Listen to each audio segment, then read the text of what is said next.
which other airline in the world entrusts 3 of its pilots with 3 747s to fly in close formation? It was fantastic. I doubt whether it has been done in the world before, and I doubt if it will ever be done in the world again. We had a carving knife that long that we would use in the first class to carve the roast. This was pre 9/11.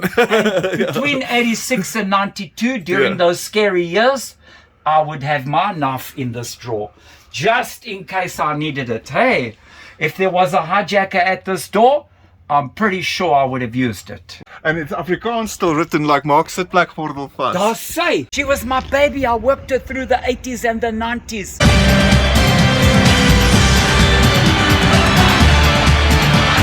New York City, Hong Kong, Beijing. 291 passengers in economy, 47 in business and 12 in first class.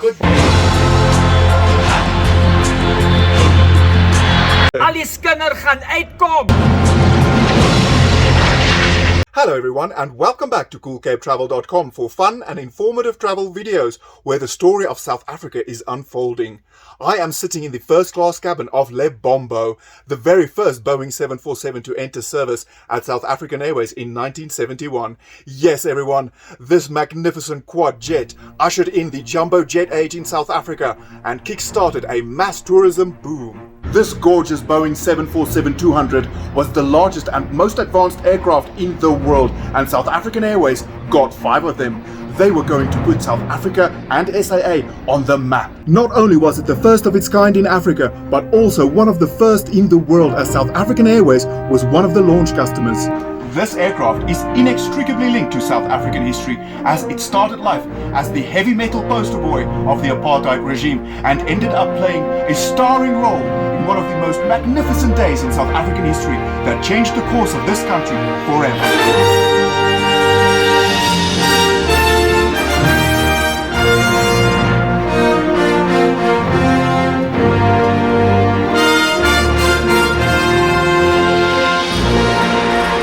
This plucky little airline is one of the world's oldest airlines and always punched way above its weight. South African boasts many world firsts in innovation in air travel, including the first all-metal fleet, the first in-flight movies. On its Joburg to Perth route in the 50s, the Mauritius to Cocos Island leg of this multi-stop, multi-day flight could only be done at night because they had to use the stars to navigate due to a lack of surface navigation beacons. Together with the British Overseas Airways Corporation, SAA ushered in the jet age, as they were the very first and only airlines to operate the de Havilland Comet. Unfortunately, they had a propensity to blow up in mid-flight, as the science behind repeated pressurization wasn't fully understood yet. There was, of course, one other distinction that set the airplanes of SAA apart from any other airplane in the world. It was the airline of the Apartheid regime, which means it was an airline for white people, by white people, and the only way you could ever hope to come close to an SAA plane, if you were a black person, is by cleaning it, or if your wealthy white colonial master needed to take you along on holiday. Even then, you would be seated in separate rows at the back. Yes, everyone, the brutal and painful clutches of the Apartheid regime were firmly in place, even at cruising altitude. During the 1960s, as more African states gained independence, they withdrew SAA's flyover rights, and the airline was forced to fly around the bulge of West Africa, adding another 2 hours to the journey time to Europe, quickly earning it the nickname Slow Around Africa. But it was the arrival of Lebombo in 1971 that changed everything, and I mean absolutely everything. She was so advanced, a 5th engine was strapped under its wings on the delivery flight to use as spare parts, as there was nothing down here like it in Africa. She was a trailblazer, introducing never seen before innovations, like a top deck smoking lounge for first class passengers, movie projectors for main screen movies in all classes, fail-safe redundancies, making it the safest aircraft ever to be built at the time. The 747 is still to this day the most favorite aircraft among pilots, and when you look at the fabulous captain's cabin behind the cockpit, it makes sense. Lebombo was going to carry more passengers in greater comfort, speed and safety further than anything has ever done before. Her sheer size would have dwarfed the then young Smuts Airport, and when she was ordered in 1968, work also began on building a brand new international terminal for Johannesburg. Everything had to be upgraded. The entire terminal was filled with artwork from young and upcoming white artists. It was a fabulous brutalist showpiece befitting of a totalitarian government that in a short few decades managed to become the wealthiest, most industrialized and most powerful country on the African continent and the most racially divided on earth, as the National Party congratulated themselves on acquiring the ultimate symbol of industrial might thanks to high gold prices that sparked the unstoppable growth of the South African economy on the back of the oppression and exploitation of the majority black population in the gold mines. Little did they know that one day this very airframe was going to drag this tiny country at the bottom of the African continent, kicking and screaming into their new millennium. And it seemed only appropriate to give aircraft of such stature names to match. It was decided to name the jumbos after the humongous mountain ranges of South Africa: Lebombo, Tafelberg, Drakensberg, Swartberg, Magaliesberg. I was 22 years old in 1980 when I started working for South African Airways as a flight attendant on board Lebombo. In 1971, to London return, your first class passenger paid 2,000 Rand. In 71, 2,000 Rand could buy you a brand new motor car out of the box. Think about it. Only people with money were flying in the 70s, hey? The men wore hats and suits. The ladies wore pearls and heels. I know today when you fly, you all wear tracksuits. Hey? That's us. Me too.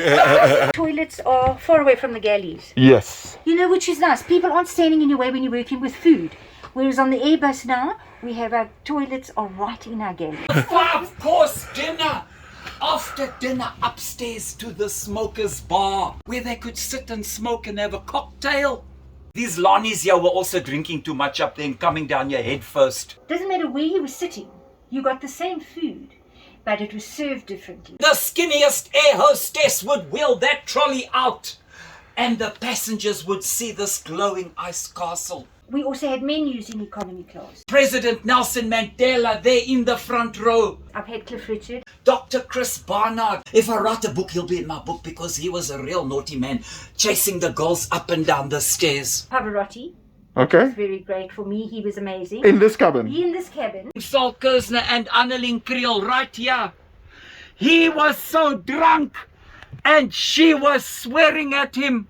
She was wearing hot pants and boots. This was a little secret door that one of the pilots could only open from inside, not from outside. But if I push it, you can see it moving. If somebody was here, open the door. They could come round out here behind him, eh? Oh, okay. In the cockpit is always a police baton and handcuffs. The toilets in first class were the same as in economy. Exactly the same. There's your little projector. First class, business class, economy class. Sorry if you've already seen the movie, but it's the only one we have today. There are lady pilots nowadays. Remember, it's flight deck, no more cockpit. Before the service started, we'd have a quick cigarette there behind the closed curtain. That's nuts. And you'd have to wait for your drink. This is a lot of legroom for economy. Not bad for a tall guy. Yeah, I can't believe how much legroom there is. Look at the space, guys. When last did you see that? By now, the airline had a fantastic working relationship with the Boeing company in developing aircraft suited to its longer range requirements. Together with Pan Am and Iran Air, they went back to Boeing to request a plane that could fly even further, and so the stumpy baby jumbo SP was born. SP standing for Special Performance, or as I would like to call it, Steroid Protocol. Its long range instantly transformed the airline, giving it a global reach with direct non-stop flights to destinations all around the world. In 1976, the SAA Boeing Matroosberg set a record for the longest non-stop flight by a commercial airliner on its delivery flight from Seattle to Cape Town in 17 hours and 22 minutes. She flies higher and she flies faster. Okay. So that one flies at 37,000 feet. This one will probably reach about 40. Well, we used to love it because if the captain said we're making up time, we did. It's a beautiful cabin. Look at that. Isn't it just? Look at the lines. Yeah, And of course our projector. Yeah, but where was it? Here's Oh, the there's. screen. Oh, look, there's a screen there. Oh, so they did have main screen movies as I wonder well. if I can pull it down. Shall I try? Try just turn it. Yes. Oh, look at that. Let's see. Okay, there you are. Matroosberg, Maluti, Mayuba, Hantam, Outeniqua, Soutpansberg. Yes, everyone, the 747 party was now firing at full power, and by the end of the 70s, South African had one of the most advanced and cutting-edge wide-body fleets in the world, with more to come. But it was the cabin service it was renowned for. It was Africa's warmest welcome if you were white, and its Blue Diamond First Class was one of the finest cabins in the sky. The economies of scale that these jumbos brought to the market made air travel affordable to the white middle classes of South Africa, and demand just kept on booming. But as we hurtled towards the 90s at near supersonic speed, the turbulence was getting out of control. After P.W. Botha told the international community to get lost in 1985, they doubled down on brutal sanctions while the ANC stepped up the armed struggle. Bombs were exploding in the white city centers, and South African Airways could not escape the fact that it was a pariah airline in a pariah state any longer. Its overseas offices were vandalized, and in 1986 and 87 respectively, they lost their lucrative New York and Sydney landing rights. The threat of terrorism was all-encompassing. In 1987, tragedy struck when the Helderberg crashed into the Indian Ocean, killing all 159 souls on board. After the deepest salvage operation in history, its wreckage and black boxes were recovered and revealed a fire developed in the right-hand front pallet of the main deck cargo hold. The cause of this fire could never be determined. This is a very controversial issue, with some believing that due to the severe sanctions, the apartheid regime was using civilian aircraft to transport dangerous materials to use in its border war. Considering the regime was in its death throes, I would not be surprised that they resorted to such measures, but nothing was ever proven. The official stance is electrical wiring fault. In 1991, 1 year after the release of Nelson Mandela, signaling a new age of hope, the 400s arrived and changed everything yet again with a beautiful space-age automated glass cockpits, wingtips, and even more efficient engines. By now, the naming was much more inclusive, with names like Vulindlela, Shozaloza, Ibayi, Imonti, and Kempton Park to honor the place where the negotiations between the National Party and the African National Congress took place. The airline then embarked on one of the most effective rebranding strategies in history, repainting the entire fleet in the colors of the new flag. And by the late 90s, the SAA fleet was crisscrossing the globe unhindered by embargoes, proudly decked out in their new colors, representing the youngest democracy in the world. And as a testimony to the incredible skills of South African Airways pilots, for which the airline was also famous for, they performed a 747 flypast at the Union Buildings in Pretoria on the inauguration of the second black democratically elected president of South Africa, and to bid farewell to Nelson Mandela. To fly such giants so acrobatically close to the ground and each other took an astounding amount of planning and skills. But it was in 1995 when Sierra Alpha November, Lebombo, the queen of the SAA 747 fleet, performed her opus magnum. As South Africa was being welcomed back into the international community, the Rugby World Cup was hosted here for the very first time. The Springboks began the tournament as underdogs. None of us thought they would get very far, but we miraculously made it to the final at Ellis Park against the All Blacks.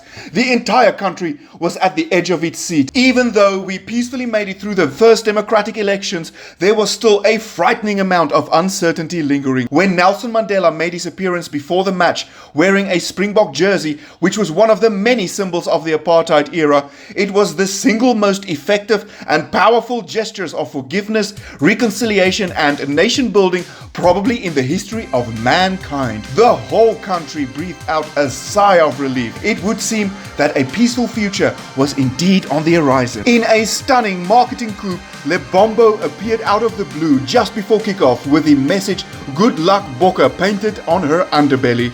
When her 4 Pratt & Whitney engines ripped open the sky above Ellis Park, it was as if there was an explosion of energy, and for the first time in South Africa, it felt like anything was possible. And for a few short moments, everyone forgot about their differences, hatred and fear, and cheered the Springboks into victory from all over the country.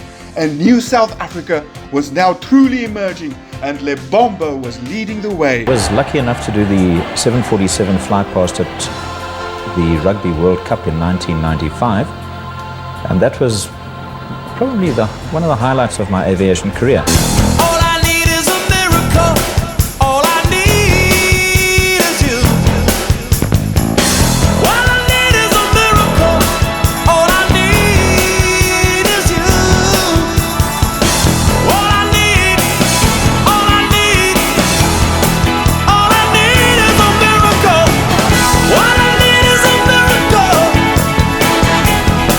All right. All I need is a miracle. Here we go.